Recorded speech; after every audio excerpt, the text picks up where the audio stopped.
Well, welcome, Tyler. I'm glad to have you, man. Yeah, thank you, sir. Love the downtown spot too. Well, thank you. It's near and dear to my heart. You know, I bought it this building 9 or 10 years ago, and a lot of work had been done, but I did a lot of work too. Well, and I'm most excited that you bought a building downtown and you decided to be in it. Yeah. Because there's a lot of buying buildings downtown Beaumont just for the sake of collecting them. Yeah. It seems like. Well, I thought about selling it, but I just couldn't. You know, it's probably more space than I need. Right. You know, it's like 4,000 square feet, so that's a lot for. Yeah. Is anything upstairs? There's 3 offices, Okay. a big open area, working area, and a kitchen. Yeah. So, Nice. but I try not to go upstairs because if you see that, it's a really tall ceiling, so it's a hike up there. And Right. Yeah. for a fat guy, it's Right across the street from the haunted hotel. yeah, it is. Now, but I'm most excited to have you here because I think you've probably lived in this area most of your life, right? About half. Went to college in Stephen F. Austin and then moved here right after graduation. So I've been here for about 15 years. Okay. And so, you know, previous to probably a month ago, I'd never met you. Right. I'd never seen you, never talked to you, anything like that. And then you have a podcast, which let's just talk about now. You know, Tyler Knows Everything. Yeah, the Tyler Knows Everything podcast, and it's a pun actually, because if you look at the logo or if you listen to some of my intros and outros, I say the nose is crossed out because I want to learn more, and that's kind of the whole thing, is learning more about the guests, learning more about concepts and life, all through conversation. Right. Well, which I find incredibly creative. But I saw on Facebook, I guess it was, I think it was Facebook, social media, that a mutual friend was on your podcast, and I said, "Hey, let me." And I started looking. I was like, "This guy's cool." Yeah. So which episode had a mutual friend? Lauren. Oh, okay. Lauren Bebo. Yeah. So she's a food blogger Right. here in Southeast Texas and travels to all the different restaurants, gives advice and takes pictures. Runs Favor, the food delivery program that's exclusive to Texas, owned by HEB, and very interesting person. Well, so I saw that, and I said, "Man, let's get together." Yeah. And then, unbeknownst to us, we were introduced a week ago, even before getting on the podcast again. Yeah, you've got some dancing shoes that you're working on for Dancing with the Stars, Southeast Texas, raising money for a good cause. Well, that's going to be chalked up to lesson learned, and I haven't even gotten on the stage yet. I had 2 good friends in it last year. Well, probably my best friend and then another close friend. Both were in it last year. So, although it's put on by the Junior League, and my wife was very involved with the Junior League, but I think they started it 4 years ago, I think? Yeah, and I think her last year she was president 5 years ago. Oh, okay. Or Very 6. Nice. So I never went to it. I wasn't involved in it, and I didn't go until last year. And I was like, oh, when I got there, I was impressed. I mean, this is a heck of a production. Yeah. Yeah, sold out, standing room only. And so I went last year, and we had a big time, and then a bunch of us went dancing afterwards, and I might have had a few cocktails, and because if you know my buddy Clark Winslow that was in it last year, I mean, we're known we can have a good time when we get together, and I had a few cocktails, and I started talking trash to the girls. I said, "Man, I'd kill it up there," Yeah. It was real tongue-in-cheek, me just talking trash. So 6-9 months go by. I don't get a call, "Hey, do you remember this conversation?" Yeah. I don't get a, "Hey, we'd like for you to be in this." None of that. I get an email that's basically simultaneous with the posting on social media that I'm doing it. You're already signed up. You got voluntold. Yeah, so...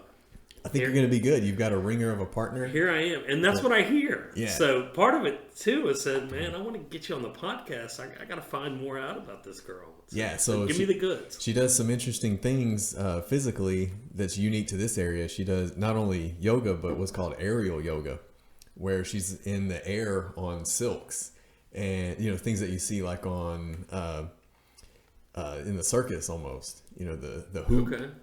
And so it's a surprise. I don't think she's announced it yet, but y'all are in coordination with Dance Attitudes, which is Lisa. Right.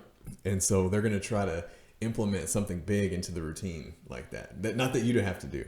You can You could probably dance around in a circle or something. But I might have to get some more insurance if we do that. But this is going to be something that's never been done at the Dancing with the Stars in Beaumont ever. Well, so I figured we'd be able to do something splashy like that. Yeah. I heard you can win by who donates the most money. So make sure. Yeah, absolutely. When time gets close, we're gonna be making the calls and be asking for table buys. And frankly, I think I'll have a pretty good contingent of lawyers in Houston and San Antonio and other places who have already committed to being there. I was listening to some of your other episodes. Did you spend some time in Austin? I have. I dabble a little bit in politics. Well, I heard that as well on yours, man. I hear you want to be a congressman. Well, we're hoping. I'm a state delegate for the Hardin County Republican Party. Okay. And I'm kind of known as, the coolest Republican, right? I have a solar powered house and I have a hybrid car. But I'm also, moderate Republican, younger guy. So I'm able to kind of bridge that gap and get along with more groups of people rather than someone who's, I went to the 2016 state Republican convention in Texas, and the youngest person by like 20 years, and I'm not even that young. I'm 37. I'm pushing 40. But you go to a national Democratic convention or a statewide Democratic convention, there's tons of young people. Now that you don't usually show up to the polls, so that's good for us. But the momentum of the Republican Party is kind of dwindling down as far as that age gap. So I'm trying to kind of bridge that gap and open up to more younger, moderate Republicans that are more in the middle, looking at common sense rather than just polarizing themselves and not listening to other sides. Well, that's a worthy battle for you, and I'll support you in that all I can. You don't see it right now. Yeah. Particularly on a national level, you just don't see it. So I wrote 2 resolutions for Texas government back when we had our county convention. The first one had wide bipartisan support. I was really upset that it got killed in the Senate for not national. We're talking about just in Texas right now. Well, but that's where legislation goes to die.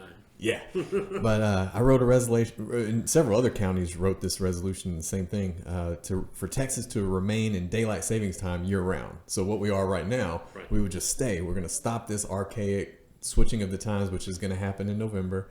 Again, we're going to go back to, you're going to get off work at 5 o'clock and it's going to be dark. And we're not really an agrarian society anymore. We don't really need lots and lots of daylight at 6 a.m. Most people, not everybody, and especially not everybody around here that does shift work, but most people are working 9 to 5, 8 to 5-ish. It makes more sense to remain in daylight savings time. It passed the Texas House, but it got killed in the Senate. And I posed this question to Senator Creighton because he spoke at an event with the young emerging leaders in the Port Arthur Chamber of Commerce. And he said it just kind of got put on the back burner because of hurricane things that kind of moved to the forefront. But I'm encouraging him to, this is something that's easy to pass. You don't have to spend a whole lot of time with committees and, deliberations and things. It seems to have wide support. So let's just go ahead and get it through. Kind of like the lemonade bill with the lemonade stands. Right. Summer was letting out. My daughter's 13.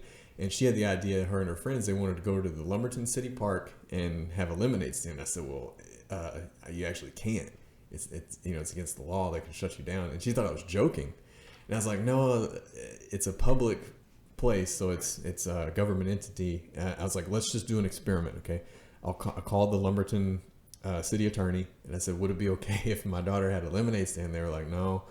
And I was like, well, September 1st, the law is going to be changing. What's your stance on that? It's like, well, you can't do it until then. So they were really stern about not doing anything. But that's one of those laws that's kind of just seems like it'd be easy to pass. You don't have to spend a whole lot of time on it. The second resolution that I wrote was, how you renew your registration on your car every single year. You buy your car and you have to pay to own your car year after year.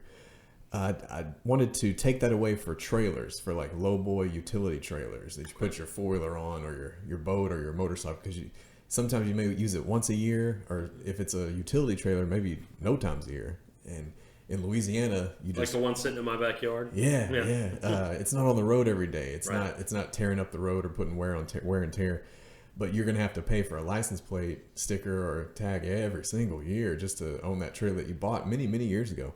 And so I proposed a one-time registration or anytime it changes ownership. And so we'll see how that goes. Well, I think something similar to that did pass. I'd have to go check. I think something had passed with regard to boat trailers. Boat trailers probably, yeah, it could be. And certain, and that's how Louisiana, Louisiana. I think something passed that. on boat trailers. I don't think it's uniform across to others. Yeah. But for those who don't know, Tyler, what does a state delegate do? I mean, what? Yeah, so most people walking down the street don't have a clue what that means. Right, and I usually play it up a little more important than it actually is. When you go to some of these meetings at the Chamber of Commerce or banquets, and you have public official sign-ins, or they're talking about congressmen and state representatives, and I always sign in as a state delegate. And I said, well, I got elected to it. I'm an elected official. That's just me trying to get my exposure out there more. But what a state delegate would do is every county has a party meeting. So you either go to the Republican Party convention for your county or the Democratic Party convention. Whereas in Hardin County, we don't even have a Democratic convention. It's most of our elections are over in the primary. Right. And so when I go to the convention, they ask who wants to go to the state convention, and we raise our hands and we try to see who wants to be involved. And that's going to be where people at the county say, these are the things that are important to us. These are the things we want our legislators to be on their eyeballs. And I'll get to go to the state convention, and I can get on the microphone and talk about those resolutions. We can have delegation meetings. Some of them are long, some of them are short. And so you're basically just the liaison between the person who wants to stay at home and the state representative. And you're telling the state representatives, this is our platform. These are the things that are important to us that we want you to vote on and take it up to the highest level you can. And there's a similar structure that works nationally as well. Right. Yeah. I actually have a friend that's on the Democratic National Committee. Maybe that's not exactly what they call it. Yeah. But ultimately, I was listening to your podcast with Damon West, who, by the way, I've never met, but seems like an awesome guy. Yeah, he's in the legal field as much as he can. The public speaking has taken up a lot of his time, right. But Walter Humphrey was so impressed with his writ that they hired him as a paralegal when he got out, and had him. And that's really hard for a felon to have a job right out of getting out. And so, definitely encourage anyone to go look at that. The story of Damon West. He's the only college quarterback to ever receive a life sentence in prison and get out with enough life left to tell about it. He was sentenced to 65 years. One of your podcasts, you were talking about harsh sentences for one crime versus the other. He had no violent crimes, and the jury really wanted to stick it to him. They sent the judge a question during while they were back there trying to decide the verdict. They said, "Can we give him life without parole?" And the judge was like, "Why? What for? What?" So they gave him the maximum of 65 years. Luckily, he was able to get out. And it seems like he's doing well with it. Yeah, for sure. But that was the one in which you said, "Well, I think I want to be a congressman one day." Mm-hmm. And I thought, "Oh man, I've got to counsel him against this." Yeah. No, I've just got a bit of a skewed view. Just takes, and you may have it. You may be one of the few people that have it, but in addition to your altruistic beliefs and what you want to do, it takes a lot of just consistency and determination to really, really see that out. Yeah, because the system's built against you. It does. Yeah, and Washington D.C. changes you, and there's so many factors that are stacked up against you that, and I'm not naive to know to think that all the views I have that are optimistic. I know that a lot of that doesn't fly. You get up there with the older guys, and they say, "Well, this is how it really works," and you kind of have to fall in line, and there's a hierarchy. But I think that when I'm the oldest member of Congress, or my generation rather, I think that's when we'll see more significant change. Yeah, we'll just have to see. Part of my belief in that is just from having friends who were in Congress, having friends who are in Congress now, and having a friend who's running for Congress. Yeah, it's a struggle because as a freshman congressman, no one will even talk to you. Oh yeah. Yeah, you're a nobody. You're a nobody. You get poor committee assignments. Yeah, you or do ones you don't want. You do what the whip tells you to do. Right, and they, frankly, they spend way more time than they should in a phone bank, like they were working, from some high pressure boiler room, and they're making calls and they're dialing for dollars 3 days a week. Right. Yeah. Unfortunately, they only have a 2-year term. Right. So they spend their first year doing work and the second year campaigning because. Yeah. Well, I think they spend the whole time trying to raise money. Yeah. Unfortunately. Right. And I get it, but I had raised millions of dollars for a $150,000 a year job. I don't know what they pay them now. It's $150,000, $160,000. Around there, yeah. That it doesn't make sense. I posed that question to Texas representatives as well, because once you get at the federal level, that's your career. Right. But at Texas makes it really difficult for a guy like me that's an employee in sales to become a Texas legislator. And I asked Senator Creighton about that as well. I said, he's a lawyer, so he can have, which a lot of them are business owners and lawyers. They can develop their practice and kind of put it on autopilot and then go to Austin for 5-6 months at a time. Well, if I did that, they would say, well, you're not going to have a job when you get back. What have you done for me lately? I mean, and that's how business works. Yeah, for sure.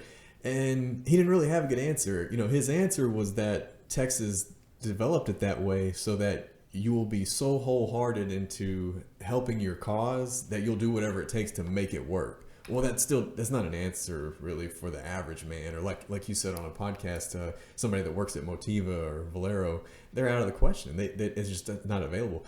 And some companies may find it beneficial to have a Texas representative on their payroll. Others will be just like, well, we're not going to pay you for not coming to work for 5 months. So that's a really tough one. So I tend to gravitate more towards like city council, school board, where you can do it in addition to your career, versus something that you would, I don't know how it would work. It wouldn't work. Well, and you're in your community. Mm-hmm. The only flip of that is they only meet for whatever 120 days every other year. Yeah.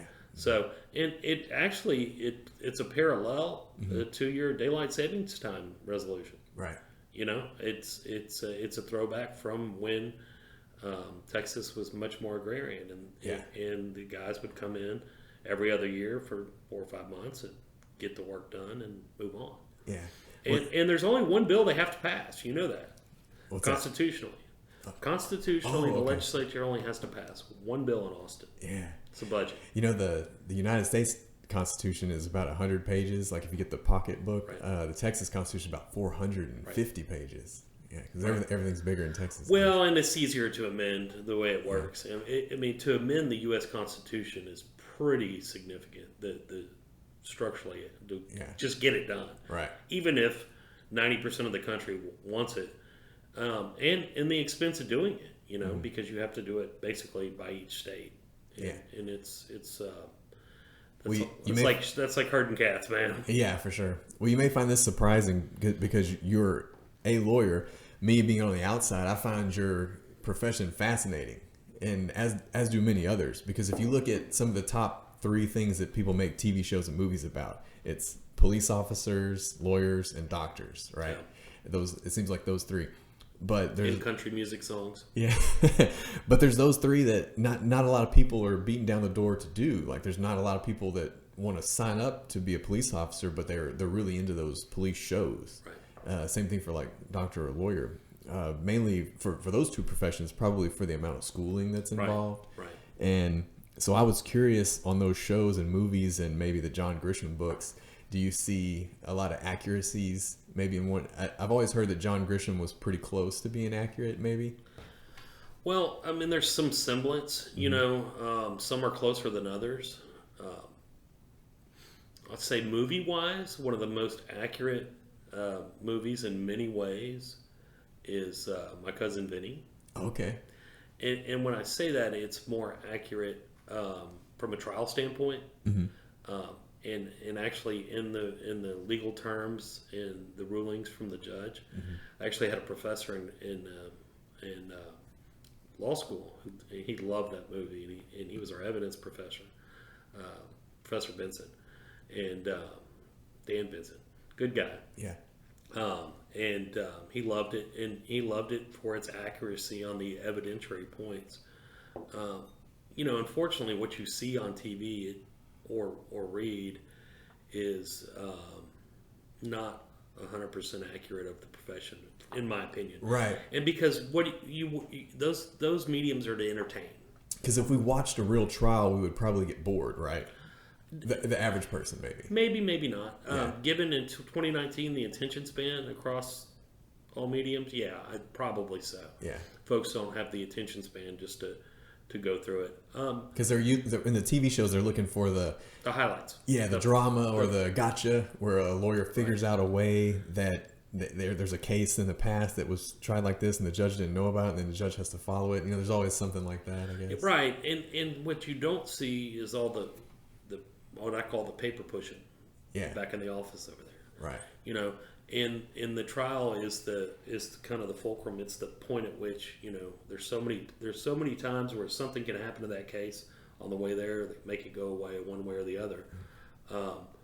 That, for example, for me, I have a civil practice. I don't do criminal law work. Don't do family law work. Mine's just fighting over money. Okay, so is it like will and probate type money, or sometimes business money? Sometimes mine is. It would only involve will or probate if there's a dispute.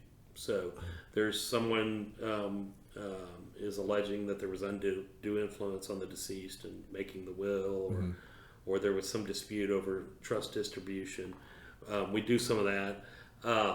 But what's the problem of your typical client that they're trying to solve? That's hard. It's hard. It's not one universal, and that's just the nature. Money, I guess, would be that's the nature of mine. It's an attempt to an unfair balance of money. I do a lot of insurance coverage litigation. Have you had anything come up yet with Bitcoin? I haven't. I don't think there's a significant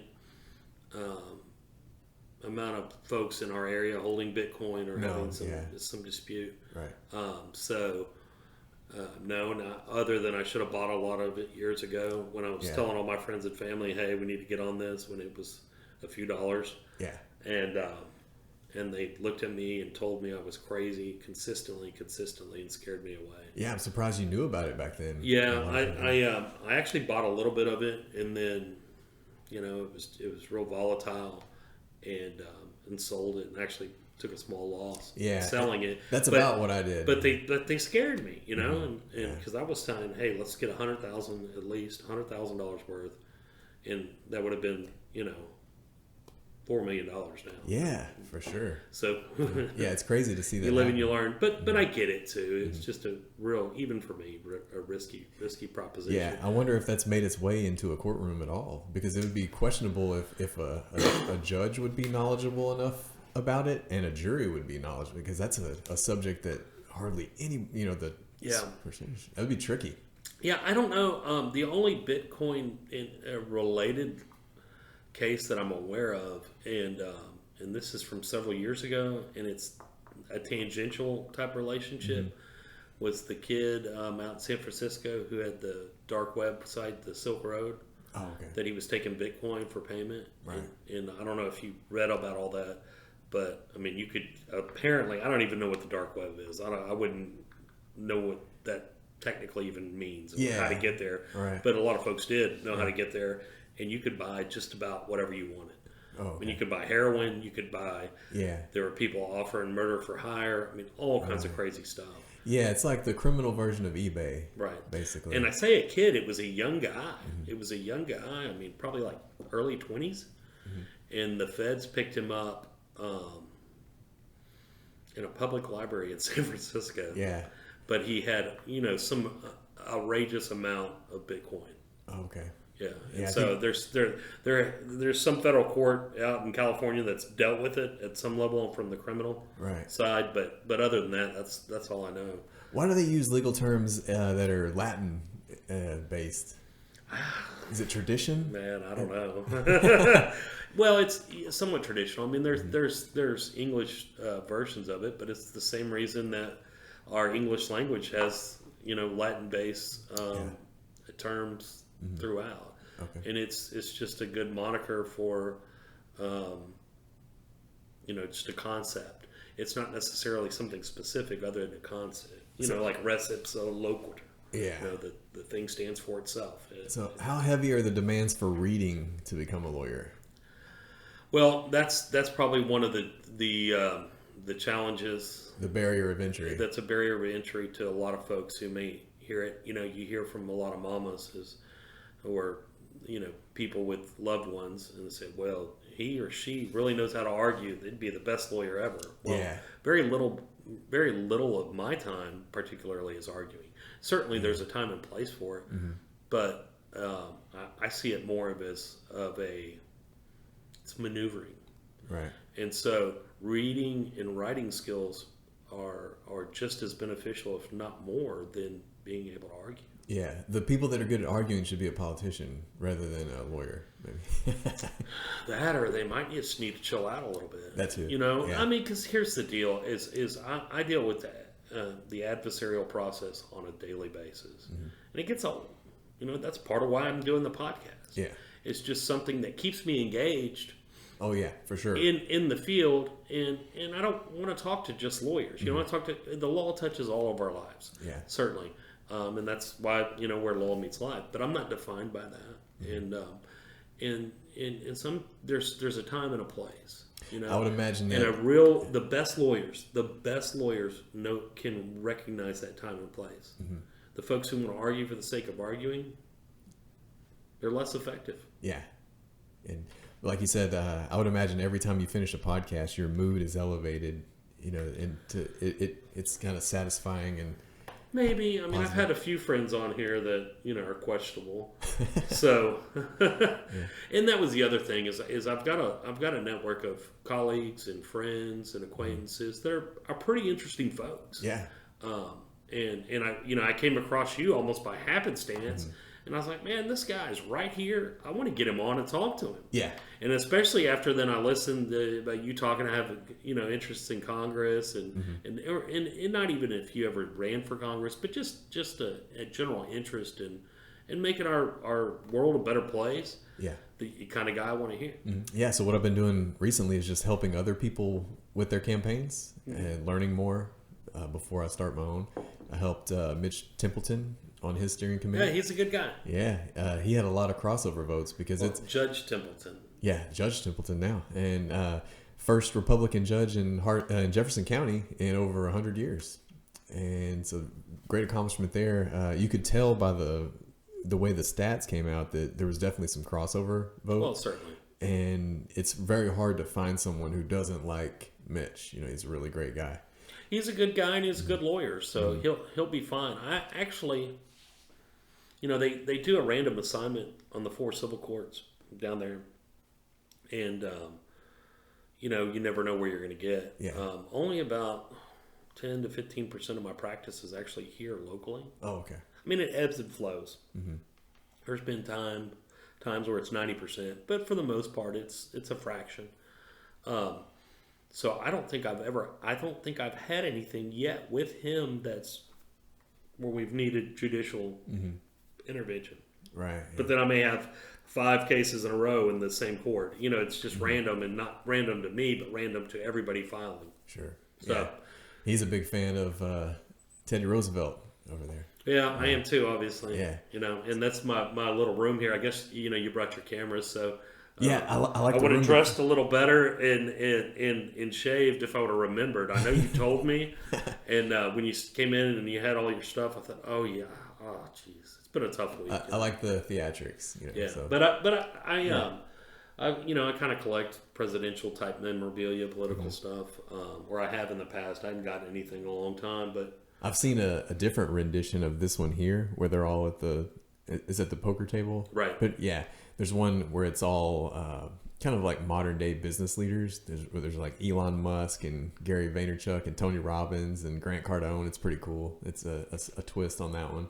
But I like this room because it reminds me of Mad Men, like the old 50s and 60s business and marketing sales offices where you had the whiskey in the office, and everybody's smoking cigars. Well, just behind the the cameras is the bar. So we looks like someone got on that Crown Royal bottle pretty strong. Yeah, they did. Yeah, but that's the new trending thing is the bourbons and whiskeys Right. that like, for example, years ago I would probably be mixing Jack and Coke or Crown and something, and now you probably notice I was like, just give me the Makers on the Rocks. You yeah, know? well, I mean, it's part of growing up. Right. Yeah. I just I'll drink one every once in a while, and I guess with a little whiskey or a little bourbon with this cold front blowing in, it's probably not, that's when it seems right. I was coming. You were inside, but I was walking in just a few minutes ago. It's below 70 out there, but it's kind of like a chilly 60, 68, 60. It's a different vibe. So yeah, be on the lookout tomorrow for all the ladies in flannel And scarves and everything else. Yeah. But back to your point, that's actually Teddy there. That's actually a campaign poster. Oh, so that's wow. kind of the first more modern campaign poster, and these are actual campaign posters. Okay. From the campaigns in those years. I'm trying to learn more about Teddy Roosevelt because I've been talking to Mitch about him and bringing Mitch on the podcast, and there's so many cool facts about Teddy Roosevelt that I didn't know.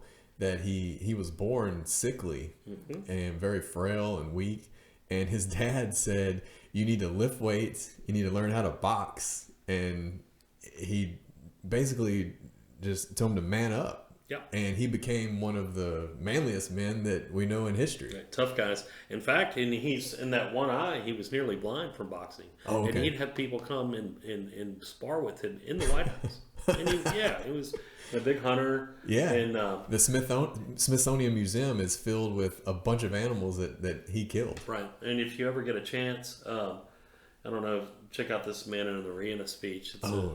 It's one of my favorites. But yeah, he was also responsible for our national parks.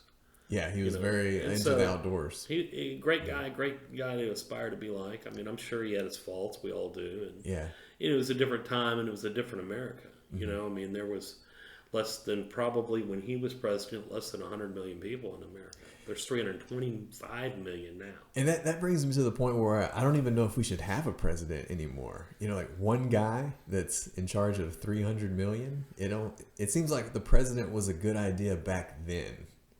Yeah, I don't know. I'm not necessarily against it. I do have an issue, and this goes for me across both party lines, that I think the executive office has slowly over time eroded away some of the protections of the Constitution to where it has more power now than it was designed to have. Right.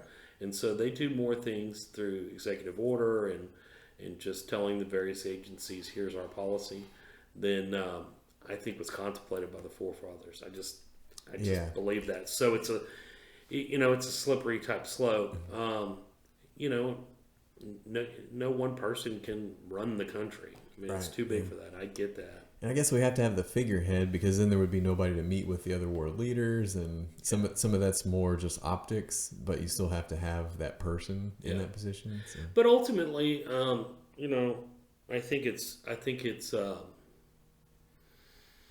little short-sighted to think that the president's really in control, because there still is a constitutional balance. Right.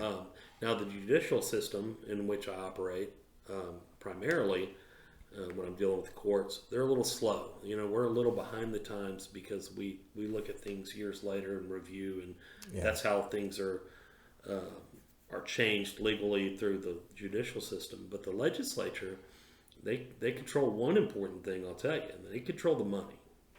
Right. And so, now the president certainly has some very strong powers of persuasion, no matter who it is.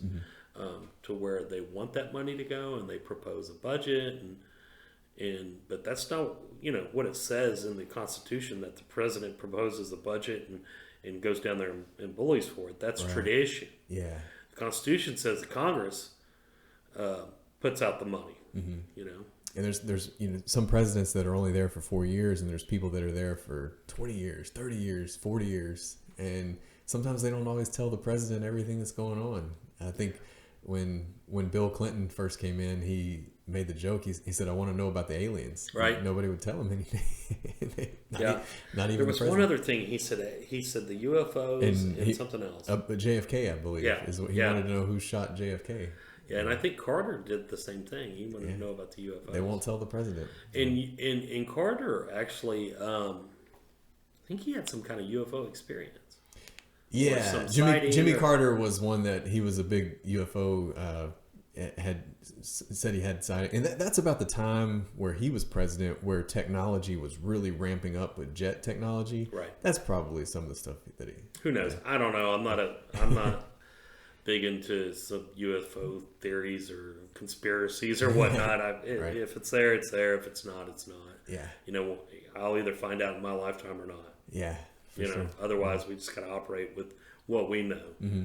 You know, there's nothing I can do as a lawyer in Beaumont, Texas that has anything to do with UFOs, you know, other than waste a bunch of time and run down rabbit holes on the internet. Yeah, I mean, we're only about 2.5 months away from 2020, and we've only got 6 humans in space right now. So we got a long ways to go. And so you said you had solar panels on your roof. Yeah.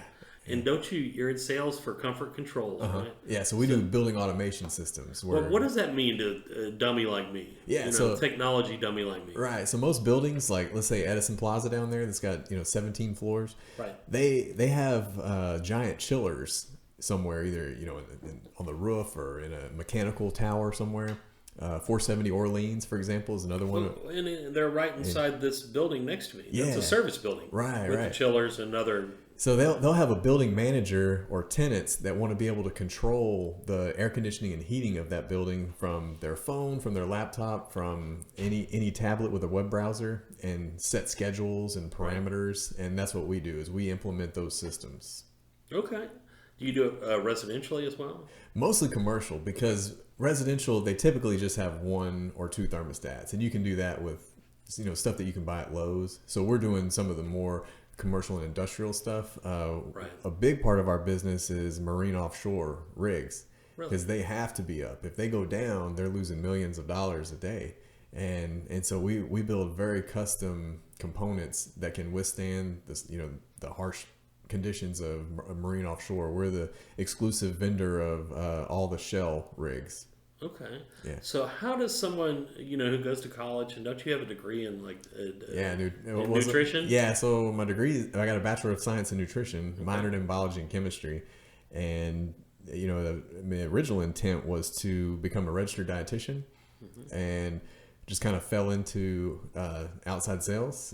And I kind of like that arena, because the harder you work, the more money you make.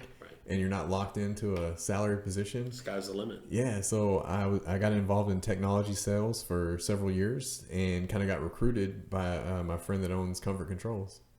Well, I guess I was wondering that. In preparing a little bit, I looked and I thought he's got a degree in nutrition. This is the guy I've been looking for. Yeah, that's right. So that's what I still struggle with. I mean, you see me drinking a beer here. That's probably not as good as maybe having that Makers instead, but yeah, everything in moderation. And I do experiments on myself for nutrition, because I still like to stay involved in that side of things. So back in February, I did the carnivore diet. I only ate meat and eggs for how long? For the month of February. And then what happened? So I did my lab results before and lab results after, and I wasn't doing it for weight loss, but I did end up getting leaner. And all of the lab results checked out good. Cholesterol was slightly elevated, which is to be expected. The doctor wasn't worried, because my HDL was in good levels, and so the risk factor was fine. And so I was kind of doing that to show people that you can live a normal lifestyle and eat that, and you're going to be okay. So I did the same thing with a ketogenic diet. I did keto for several months, did lab results. I always do it scientifically with blood results before and after. And coincidentally, I was switching life insurance companies kind of in the middle, and it was one that needed to come and do a blood test to see which premium level you were going to pay. So I'm like, oh man, what a great time to be doing this. I qualified for the lowest premium for life insurance during the time I was doing the ketogenic diet. I haven't done any experiments with vegetarian or vegan, just because I don't like it. It would almost be like punishment for me to do. But I would be interested to see the labs on that. I'm also hesitant to do it because I don't want it to drop my testosterone levels. Well, I think it can be done, and I think it can be done healthily. I think it's probably a lot more work than you want to do to really do it that way. Yeah, it's more. I mean, to really do a vegan diet to get the nutrients that that a 37-year-old man needs. Yeah, who's pretty active, obviously. Right. Yeah. I mean, you could do it, but man, it'd be a lot of planning and work. It's more personal preference. Right. I like meat, so it was easy for me to do the carnivore diet. I was like, this is going to be the easiest diet to follow. And at the end of that month, I did crave some pizza and cake. But I chose the shortest month of the year, so. February. Well, I'm gonna have to get with you at some point, and you help me work out a good nutrition plan. I got real fat last year. Oh yeah. I mean, I'd never been super light. There's another episode on my podcast, Justin Starr. I think he's one of the newer, the closer ones to the beginning. Right.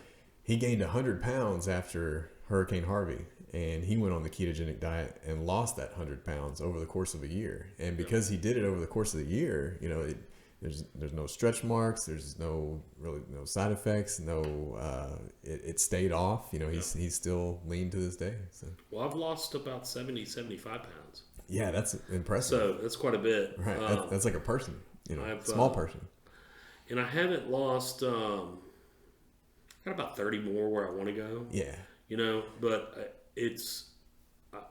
I've just been trying to eat better and hitting the gym. Of course, that's what I'm doing. Yeah, activity level helps. Yeah. Luckily for me, I never stopped, and I had a great case study, and that was my dad. Yeah. I noticed that when he was in his late 30s, that he stopped working out, and that was when he became overweight.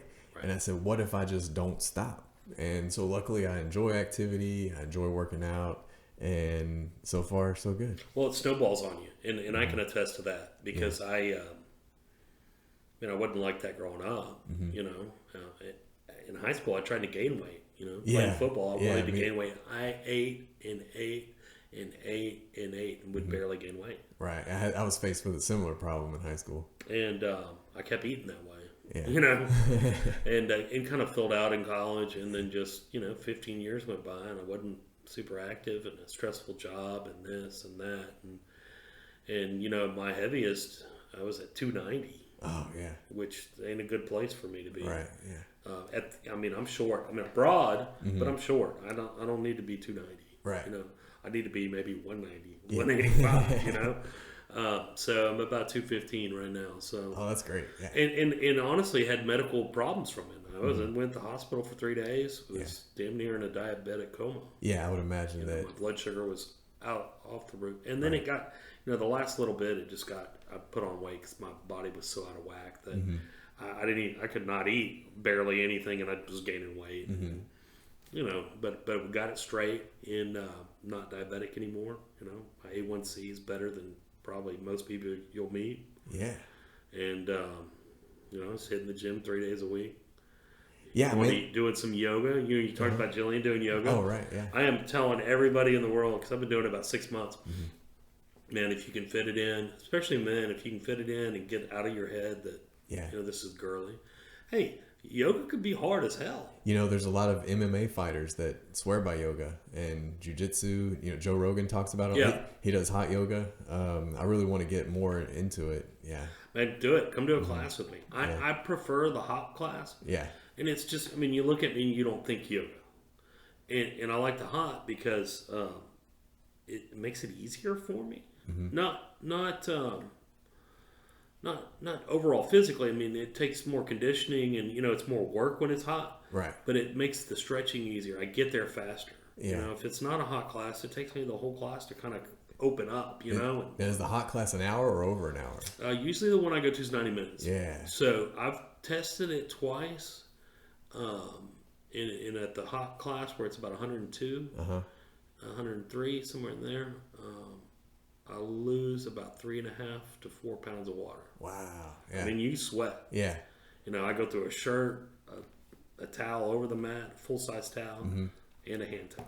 Yeah, I did some experiments with sauna because that's kind of coming back into the trend. I used to see the only people that would go to the sauna would be like overweight old men. They're just in there hanging out that's their workout. Instead of working out. And then I learned from Dr. Rhonda Patrick that you need to incorporate the sauna with your workout and all these health benefits from the heat shock proteins. Because basically what was happening is you go in the sauna, And your body and all your cells, they don't know what's going on. They think you're dying. So you kind of get into that fight or flight mode. They ramp up your metabolism. Well, your brain knows like, hey, the door's right there. If I get uncomfortable, I can walk out the door. But you're at the cellular level, your body doesn't know that. Yeah. Same thing as being cold. So if you do the cryotherapy or... What do you think about that? Because I've tried it and I kind of think it's BS. I feel no different. I think it's only beneficial for recovery. So let's say like I'll do CrossFit from a workout and I've gotten several years of CrossFit under my belt, so I'm not getting like insanely sore after each workout. But if you're someone who's new, or if you do a CrossFit competition where you have like a Saturday of these long workouts, then you're going to be very, very sore. Or running a half marathon or a marathon or a triathlon, you're going to be very sore the next day.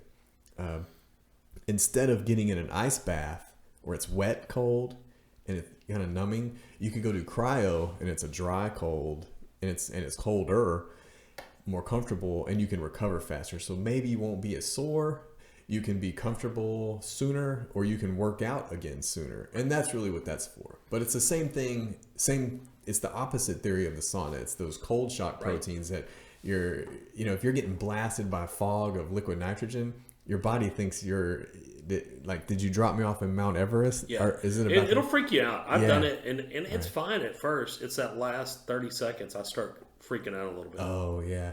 And so but then if you know it's over because you're watching the timer and then right. I would save it for a time when you need it. Is what I would probably. That's the only time I've ever done it.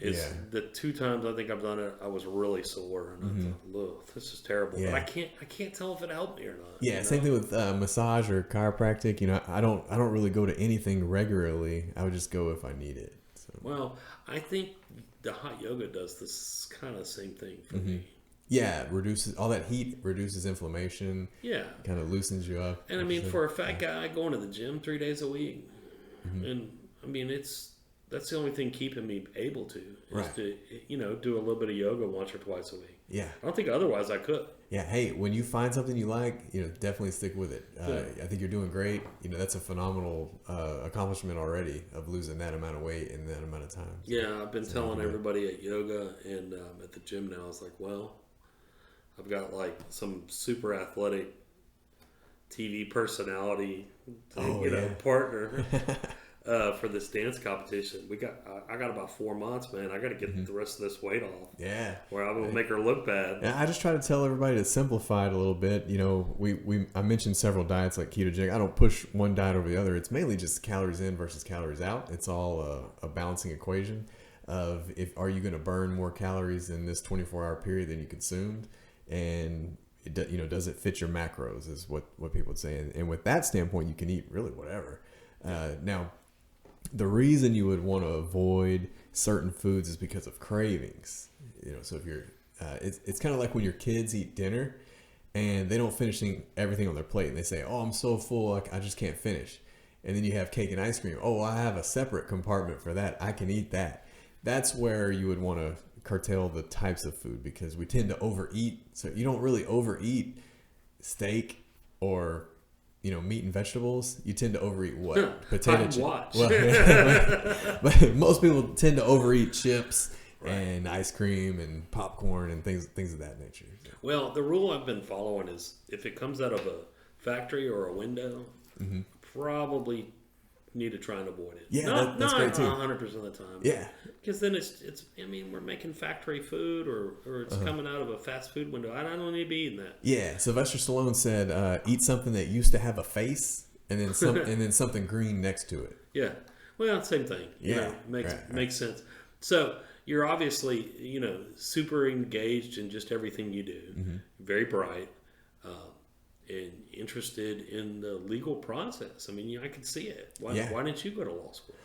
Well, I would probably say that I'm good at presentations, sales presentations. For example, the HVAC world was completely new to me. And so I was coming from office technology sales, IT solutions, copiers, office equipment, coming into HVAC. And they didn't hire me because I had an extensive HVAC background. They hired me because I was good at making relationships and selling a product. I just need to learn the product. Well, luckily, I've been going to some of these big meetings with general contractors in Houston and these big corporations, And none of the people in the room can tell that I've only been doing that a few months, you know, when it started in June. And so I was like, that's great. That's my presentation skills. So I thought, well, that would, maybe I could be a good trial lawyer. It's the reading. It's the reading that would get me. I spend a lot of time on podcasts and audiobooks because, man, I'll just fall asleep if I read. And so, well, if I'm sitting on the couch, I'll fall asleep if I read. Yeah. But it's just one of those things you've got to do. Right. And so that's what you don't see on TV is 80% of the time, this job can be extremely boring, or what most people would call boring. Yeah.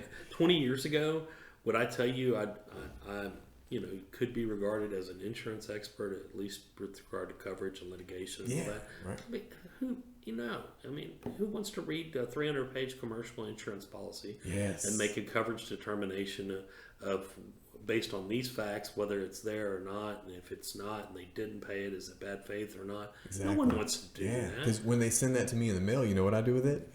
I mean, your eyes glaze over. Yeah. And so I don't know if it's by just a knack or just you kind of do what you have to do. Yeah. I didn't have anybody in my family who'd ever gone to college ever. Oh, so you're first generation college graduate. And what college did you go to? I went to A&M, Texas A&M. Yeah. And I used to be good at school. Yeah. And oh, that's right. I think I heard you were. We're not talking about that. But I was good at school, and I just didn't.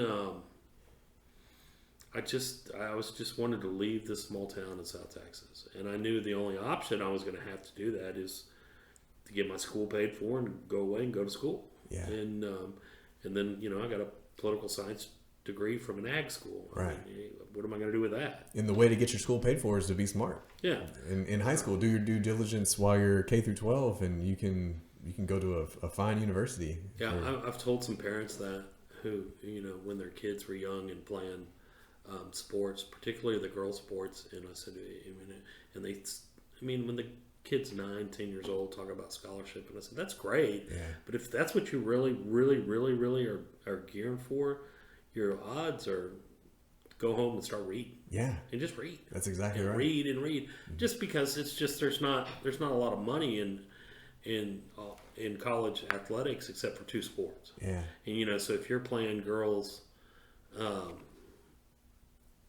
softball, as the example I'll use is, there's scholarships, but full scholarships, there ain't many out there. No, and there's a lot of good players. And the competitiveness is way too high. It's high. So how many kids in their class want to go home and read and want to be top of the class? Not as many that want to be top softball player. That's a good point. Yeah, and frankly, with the perspective of a high school kid, I didn't want that. Yeah. I just knew I needed a way out. I didn't want to go home and read, but I want it. It helped that it came easy. It's amazing that if we could snap our fingers back in time to our younger self, we would be billionaires.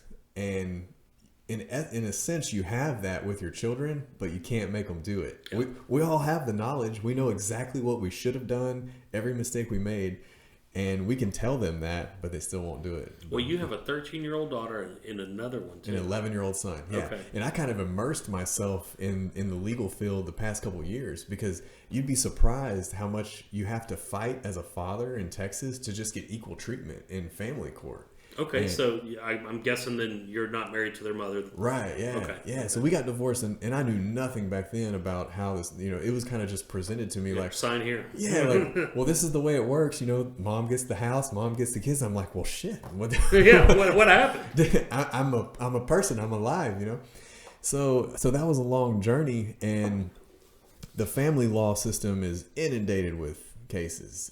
You're not going to get treated as if you're their only client. No, it's a sheep mentality, but it's volume. Yeah, so I realized I'm going to have to be prepared on my own, and I'm going to have to kind of build this case and show up to my lawyer and say, this is what we have to work with. So, and luckily, this all came about just recently. Instead of going to court, we were able to work it out through a mediation. I showed up to mediation with a file box, 2 laptops, a briefcase, and probably 4. You're ready to make your case, weren't you? And I think opposition might have got advised not to go to court. So luckily we're able to mediate and all I was asking just 50-50. I want everything even. Yeah. That's what's best for the kids. It's amazing that that's not the default, and then you kind of go from there.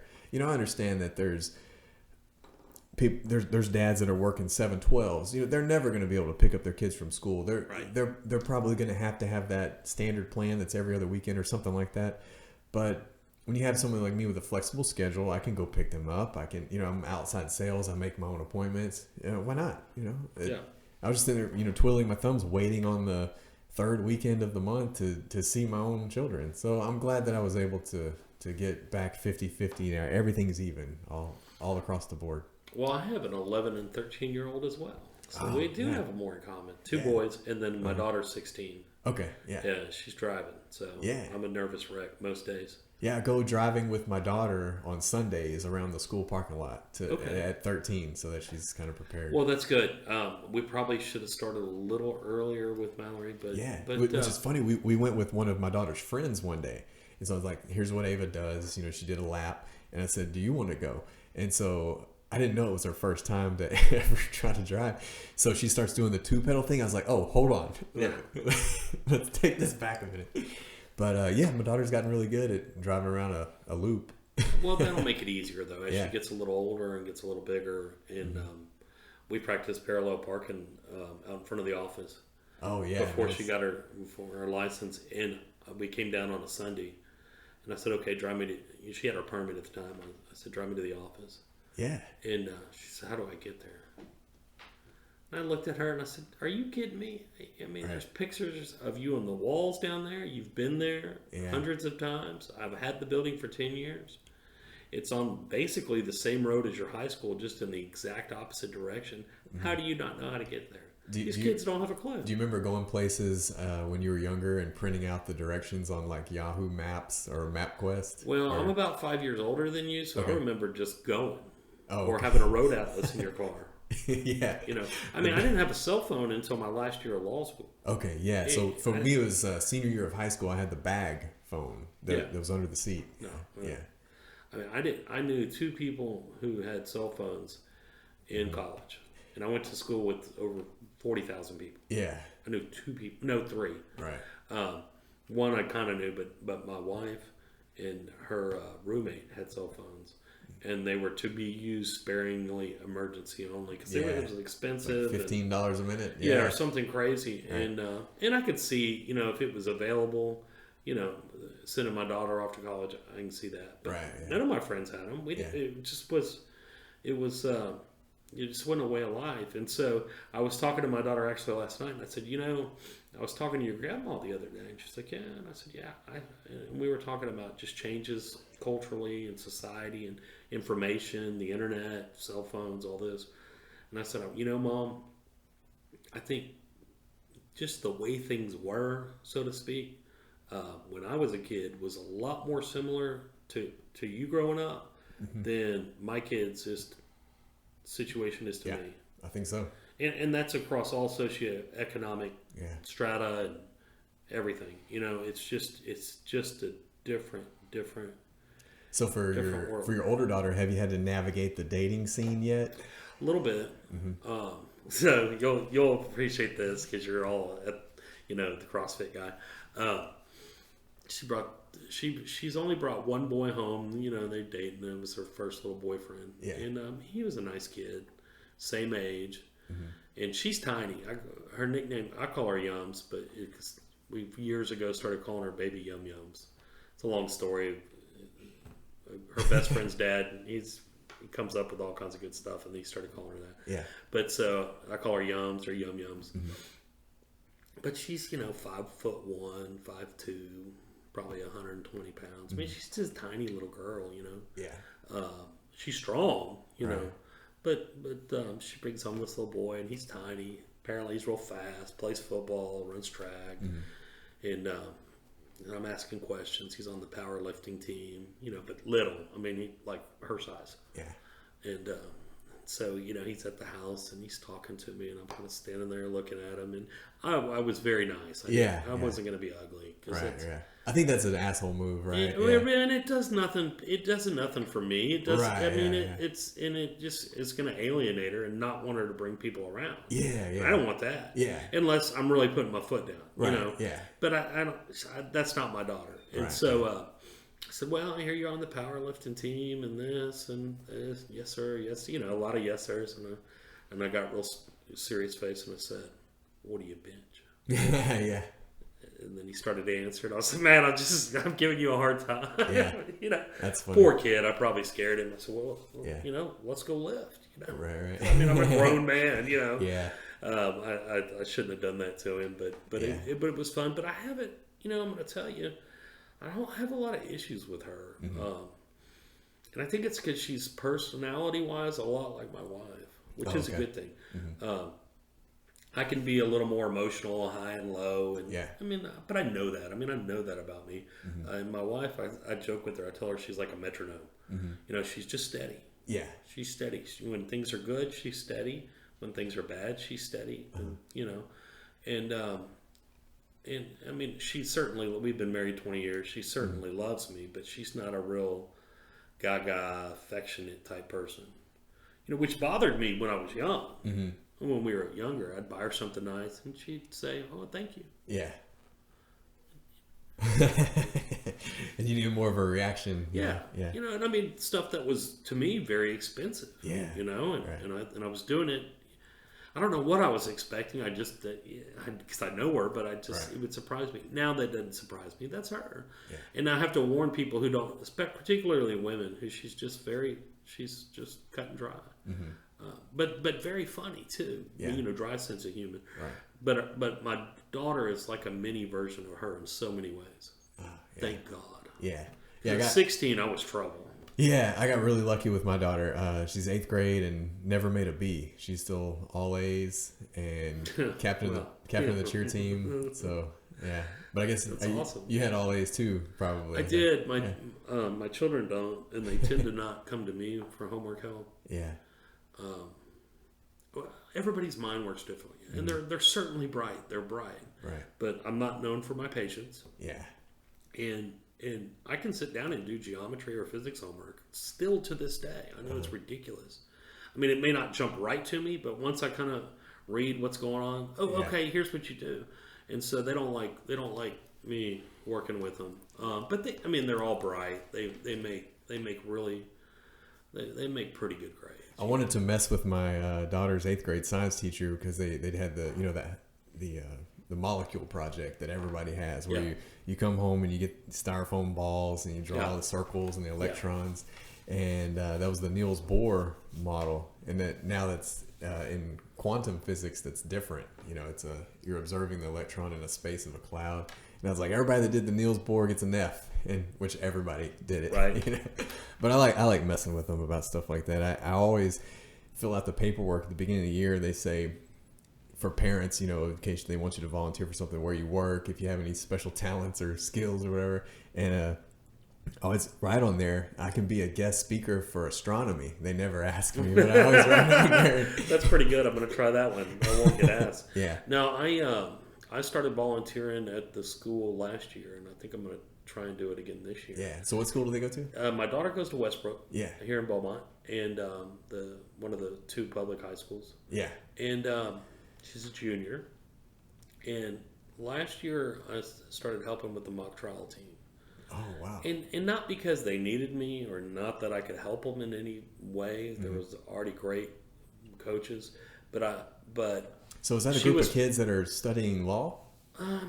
Not necessarily, but debate. It's not necessarily Lincoln Douglas debate. It's mock trial. Okay. And so what they do is the state UIL promulgates a theoretical type fact scenario. Yeah, I didn't even know they had that. And they go have a mock trial, That's fake really cool. trial, Wow. and there's a competition which grades based on presentation, accuracy, and typically lawyers from in town will come and be the judges. And, that's really cool. Yeah, so it's cool. It's a great it's thing like for them. It's like a science fair, but for lawyers. Right. The one I got excited about when I was in high school is we did the pretend stock trading. We'd have to pick stocks and see who wins and loses. Yeah, I think we had an economics class where we did some of that. Yeah.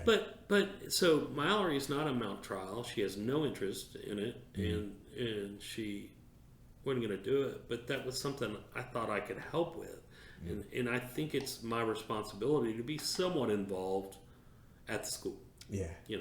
I can't go help the softball team or the golf team, that she's been involved in. Mm-hmm. But I can go help the mock trial kids. Now, I threatened her this year that she had to join it and at least be a witness. Oh, yeah. We'll see, because I've got a buddy who is one of the coaches as well, and his daughter is on it. Oh, okay. And parenthetically, that's how I met him, was through the girls. I met him at the hospital. They were born a couple hours apart. Ah, gotcha. And so when we were kind of standing out there looking at each other, when there was a point at which we got to talking, and then a month or two later, he moved into the building I was working out of. Yeah. And so 16 years later, we've been friends. But we'll see if we get her on there. And then my boy's in 8th grade, and he's on the math and science team, I think it is. Oh, okay. That's cool. Yeah. Yeah, so, see how far it's a little bit of competition's good for him. Yeah. Yeah, I'm in rare form, man. I've got all this science knowledge and perform really poorly at math, so it doesn't go together. I've got this great presence and public speaking and sales presentation. Don't want to read, so so here I am. Yeah, well, let's start a podcast. Yeah, might as well, right? Talk about what you want. That's it. I kind of gravitated to more the liberal arts myself. Mm-hmm. I like science and math and serviceable, in those areas, but that's not my strong suit. Yeah, and luckily you got a degree that propelled you into a line of work that can be equivalent to your pay grade versus your degree. I always tell people, if you're going to be a public school teacher, don't go to Baylor. Just go to Lamar. Like, that's just common sense. And you'd be surprised how many people are going to private school for a career they already know that they want, that's in that particular pay range. It's just not a smart thing to do. So. Well, I went to law school because I didn't know what I wanted to be. And I'm still working on it. Yeah. No. So, I'd always thought that, but you make a good point. Yeah. And the cost of schooling has really gone up. It has. Yeah. It's gone up. I saw it when I remember my last year in law school. They had some announcement, and I don't remember all the detail, but tuition was going up, and tuition was going up by 50% the next year. Yeah. Well, and so for the first year students, it was kind of to them, they felt like a bait and switch. Oh, right. It was, for example, $5,000 a semester tuition, and now it's $7,500. Yeah. It adds up over 2 years.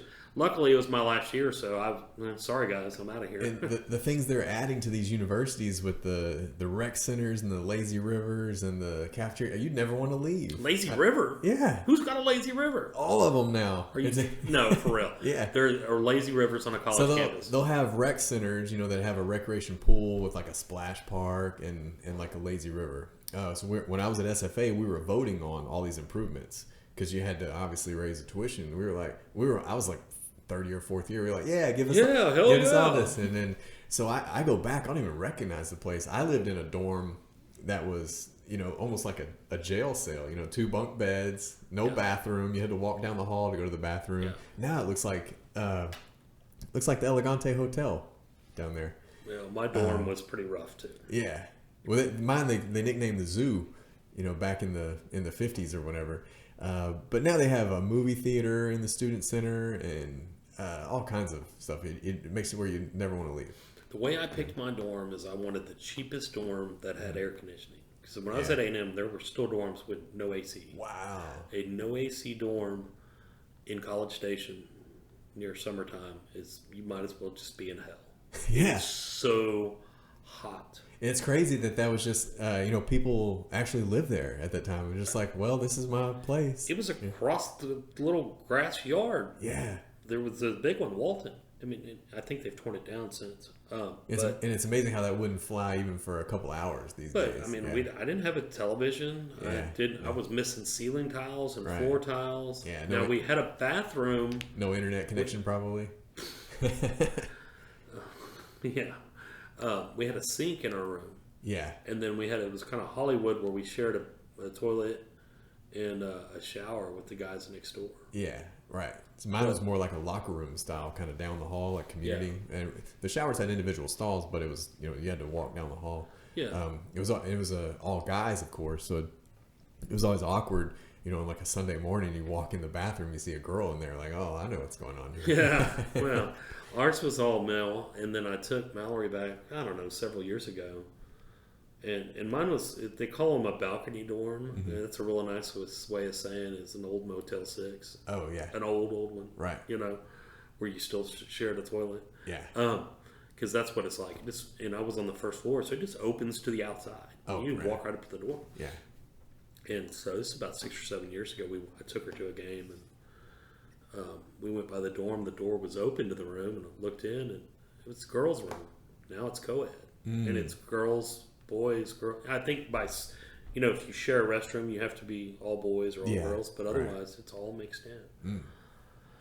Yeah. Crazy. Yeah. Well, my daughter goes to cheer camp at A&M every summer, so I get to see a little bit of it. So. Yeah, they have all the camps, but it's. I went a few months ago up there, and it's dramatically different than. That's where all the Dude Perfect guys went. The YouTube celebrities, they do the trick shots. So they're doing like basketball from a helicopter, and they're all A&M graduates. So I'm so old. I know. It's Dude Perfect. Ask your kids. My kids will know. Yeah, they'll know. They make all kinds of references that I used to think I was kind of still hip. I'm not. They talk. What's the latest? My wife's been subbing at the middle school where my oldest son goes. What was it? Some term that I'd never heard, and I'm not sure what it means. So I probably shouldn't even say it. Yeah. But there was some term like Visco girl or Visco. Oh, I don't know. I try to stay hip as much as I can. Because they were asking, are you a Visco girl or I'll have to look it up. I don't know, but it kind of made me nervous to even find out. I've gotten to DJ the middle school dance the past 2 years, so that's exciting.